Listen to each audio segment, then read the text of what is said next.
여러분 안녕하십니까? 경제 회복의 돌파구로 정부가 제시한 수소산업 분야에서 강원도가 거점 지역으로 육성될 전망입니다. 이달부터 가동된 수소경제 분야의 컨트롤타워인 수소경제위원회는 강원과 경남, 중부와 호남에 4대 권역별 중규모 생산기지를 설치하고 2025년까지 소규모 생산기지 40기를 구축할 계획입니다. 강원도는 모레 우병렬 경제부지사 주재로 간담회를 열고 포스트 코로나 시대 경제 회복을 위한 수소 관련 신산업 추진 계획을 발표할 예정입니다. 농산물 출하 시기에 맞춰 열리는 지역 축제들이 코로나19의 영향으로 잇따라 취소되고 있습니다. 이 때문에 각 시군들은 드라이브스루 방식으로 전환하고 온라인 판매망을 확충하는 등 농산물 판로 확보에 비상이 걸렸습니다. 이하라 기자입니다. 뜨거운 태양볕 아래 탐스러운 옥수수들이 여물어갑니다. 열심히 키워 출하를 앞두고 있지만 농가들은 고민이 깊습니다. 매년 전국 각지에서 많은 사람들이 모이는 옥수수 축제가 올해는 취소됐기 때문입니다.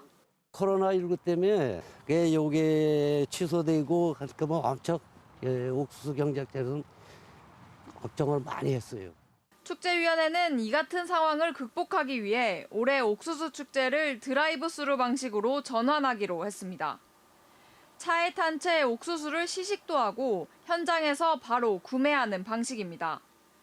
옥수수 삼행시 콘테스트, 옥수수 판매 챌린지 등의 프로그램으로 축제에 대한 관심을 높여 온라인 판매에 총력을 쏟겠다는 계획입니다.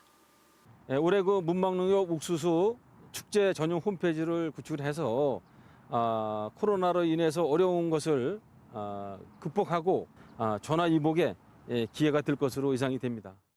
이곳에서 수확된 옥수수는 온라인과 드라이브스루 행사장에서 판매될 예정입니다. 매년 수억 원의 판매고를 올리는 치악산 복숭아 축제와 둔내 토마토 축제 등도 취소된 상황. 농가와 지자체마다 한꺼번에 쏟아지는 지역 특산물의 판로를 찾기 위해 안간힘을 쓰고 있습니다. MBC 뉴스 이하라입니다. 전문 등반가들이 밧줄을 이용해 경사가 급한 절벽을 내려가는 등산 기술을 레펠이라고 합니다. 이런 레펠 기술을 이용해 90m가 넘는 폭포에서 내려오는 이색 레포츠가 펼쳐졌습니다. 박민기 기자입니다. 내설아 끝자락인 인제 용대 삼거리에 솟아있는 용바위. 시원한 물줄기가 쏟아져 나오는 정상 부근에서 등반가들이 3, 4, 5 모여 있습니다. 밧줄 하나에 온몸을 의지한 채 높이가 95m에 달하는 폭포를 내려가기 위한 루트를 확보하고 있습니다. 거대한 물줄기도 바람 방향에 따라 이리저리 흔들리기 때문에 안전이 최우선. 아찔한 진풍경이 이어지지만 폭포 하강에 참가한 등반가들에게는 오히려 재미와 즐거움 그리고 건강을 지키는 길입니다. 좋은 선배님, 후배님, 그리고 아름다운 자연들과 또 스릴 이런 걸로 인해서 되게 생활에 좀 많이 긍정적으로 많이 바뀌고 지금 병원에 갔을 때도 많이 좋아졌고. 골짜기를 따라 크고 작은 폭포가 이어진 설악산은 폭포 하강의 최적지. 폭포 하강 동호인들은 국제대회를 개최해 관광 자원으로 육성하고 싶지만 규제가 문제입니다. 설악산 같은 경우는 암벽하고 빙벽은 허가제가 돼 있지만은 폭포 하강이나 새로운 장르에 대해서는 제가 환경부의 규제 완화라든지 이런 부분에서 몇 번 제안을 하고. 암벽 등반이나 일반 레펠과는 달리 아직 대중화가 이루어지지 않았지만 보는 것만으로도 짜릿한 스릴을 선사하는 폭포 하강. 설악산이 신종 레포츠인 폭포 하강의 중심으로 자리 잡을지 주목됩니다. MBC 뉴스 박민기입니다. 코로나19 청정 지역이던 평창에서도 첫 확진 환자가 나왔습니다. 이 환자는 경기도에 사는 60대 남성으로 지난 3일 혼자 자가용으로 평창 진부면 오일장터를 방문해 김밥 판매점과 족발 노점을 들렀습니다. 이 남성은 지난달 30일 경기도 확진 환자와 접촉했다는 통보를 받고 검체 채취를 한 뒤 어제 확진 판정이 나와 경기 지역 의료원에 입원했습니다. 장터에서 남성과 접촉한 9명은 바이러스 검사 결과 음성 판정을 받았고 시장 일대에 방역이 실시됐습니다. 이로써 도내 코로나19 확진 환자 수는 모두 66명으로 늘었습니다. 원주에서 이삿짐 절도 사건이 발생해 경찰이 수사에 나섰습니다. 지난 3일 낮 12시쯤 원주시 문마급의 한 아파트 현관에 이사를 하는 과정에서 집주인 A씨가 내놓은 현금 200만 원이 든 저금통을 비롯한 가재도구 500만 원어치가 온데간데 없이 사라졌습니다. A씨의 신고를 받은 경찰이 현장 조사에 나섰지만 아파트 주변에 CCTV가 없어 어려움을 겪고 있습니다. 차를 탄 상태에서 즐기는 콘서트, 이른바 드라이브인 콘서트가 고성군에서 열렸습니다. 어제 저녁 7시 30분부터 주광면 삼포 해수욕장 앞 야외 특설 무대에서는 자우림과 국카스텐 밴드 등이 출연한 DMZ 평화이음 드라이브인 콘서트가 열렸습니다. 접경지역 경기 활성화를 위해 마련된 DMZ 평화이음 콘서트는 코로나19 확산을 막기 위해 자동차 극장 방식으로 지난 5월 인제군에서 시작했습니다. 오늘 오전 9시쯤 강릉시 안현동 안현교에서 I-30 승용차가 난간을 뚫고 하천으로 떨어지는 사고가 났습니다. 이 사고로 운전자 78살 강모 씨가 크게 다쳤고 동승자도 다쳐 병원에서 치료를 받고 있습니다.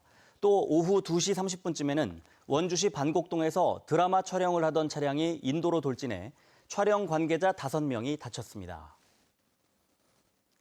동계스포츠 국가대표 선수들이 훈련하게 될 평창 국가대표 선수촌 건립이 본격 추진됩니다. 대한체육회는 내일 평창 국가대표 선수촌 건립 부지인 대관령면 옛 올림픽조직위원회 사무소에서 선수촌 건립과 올림픽 유산 확산 비전 선포식을 열고 본격적인 선수촌 건립에 착수한다고 밝혔습니다. 지상 3층 규모의 평창 국가대표 선수촌은 동계 종목 전용 훈련장과 계절에 관계없이 훈련할 수 있는 상시 훈련 시스템을 갖춰 내년 10월부터 운영합니다.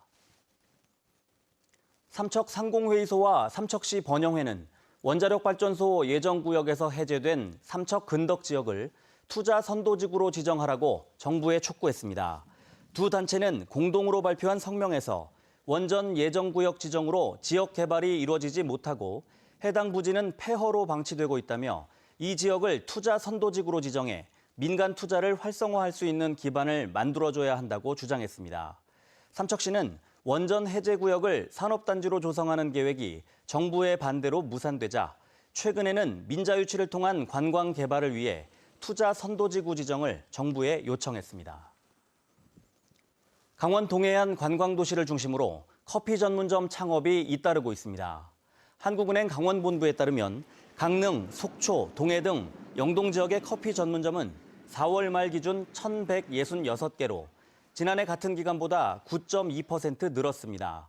인구 10,000명당 커피 전문점 수는 약 18개로 전국 평균 14개를 웃돌고 특히 커피 도시로 알려진 강릉은 25개로 가장 많습니다. 한국은행 강릉본부는 코로나19 확산의 장기화와 과밀집화로 인한 경쟁 심화 등의 부정적 요인을 극복한다면 대표 관광 상품으로 양호한 성장세를 이어갈 것으로 전망했습니다. 강원FC가 부산에 2대4로 대패하면서 4연패 수렁에 빠졌습니다. 어제 강릉 종합경기장에서 열린 하나원큐 K리그1 2020 10라운드 경기에서 강원은 하위권에 처져 있던 부산 아이파크에게 경기 내내 주도권을 뺏긴 채 4골을 내주고 2골을 넣는 데 그쳐 2대4로 졌습니다. 뉴스를 마칩니다. 고맙습니다.